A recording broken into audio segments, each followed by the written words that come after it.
দীর্ঘ বছর ধরে উদয়পুরে একটি কেন্দ্রীয় বিদ্যালয় স্থাপন করার জন্য উদয়পুরবাসী দাবি জানিয়ে আসছিল। নানা কারণে বিদ্যালয় এত বছর ধরে চালু হতে পারেনি। অবশেষে উদয়পুরবাসী পেতে চলেছে কেন্দ্রীয় বিদ্যালয়।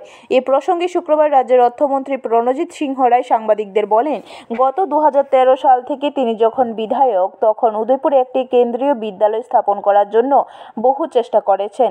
এমনকি তিনি নিজে শিলংয়ে গিয়ে তদবির করেও তৎসময় বিদ্যালয়টি চালু করার জন্য চেষ্টা করেও সফলতা অর্জন করতে পারেনি।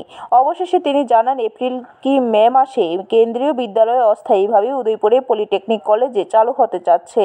পলিটেকনিক কলেজে বেশ কিছু রুম খালি পড়ে আছে, এগুলো পরিদর্শনের জন্য তিনি এসেছেন। পরবর্তী সময়ে বন্দুয়ার স্থিত সিআরপিএফ যে ক্যাম্পটি রয়েছে সেখানে কেন্দ্রীয় বিদ্যালয়ের নিজস্ব বাড়িতে গড়ে তোলা পর্যন্ত পলিটেকনিক কলেজে ক্লাস শুরু হবে।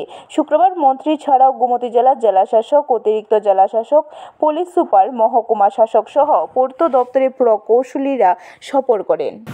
2013 সালের আগের থেকে এটা চলছে যে এখানকার একটা কেন্দ্রীয় বিদ্যালয় হবে উদয়পুরে। তো এটা নিয়ে তখন আমি এমএলএ ছিলাম, আমি শিলচর কেবিকে স্টেশনে বহুবার গিয়ে ওখানে কম নিজে পার্সোনালি ফিজিক্যালি গিয়েও চেষ্টা করেছি। ব্যারিস্টার ওই সময় এখানকার স্কুলটা না করে বিলোনিয়াতে চলে যাওয়ার কথা ছিল। ওখানে বাধা দেওয়ার পরে এখানে ছিল, বাট এতদিন ধরে বিভিন্ন রকম কারণে এবং বিশেষ করে কোভিডের সময় এটা করার কথা ছিল, বাট কোভিডের কারণে তখন এটা করেনি। এখন আমাদের কেন্দ্রীয় সরকার এটা অনুমোদন দিয়েছে এবং এটা হবে আগামী এপ্রিল মেতে। সেখানে টেম্পোরারিলি এই পলিটেকনিক এই কমপ্লেক্সে শুরু হবে এবং এরপরে পার্মানেন্টলি আমাদের চলে যাবে এখানে বন্ধুয়া যে সিআরপিএফ ক্যাম্প ছিল। তো তার জন্য এখানে শুরু হবে, দেখার জন্য এখানে বিল্ডিং আমরা দেখছি কোথায় করা যায়।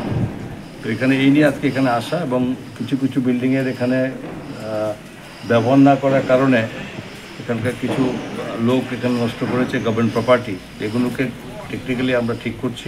ব্যুরো রিপোর্ট, খবর ত্রিপুরা।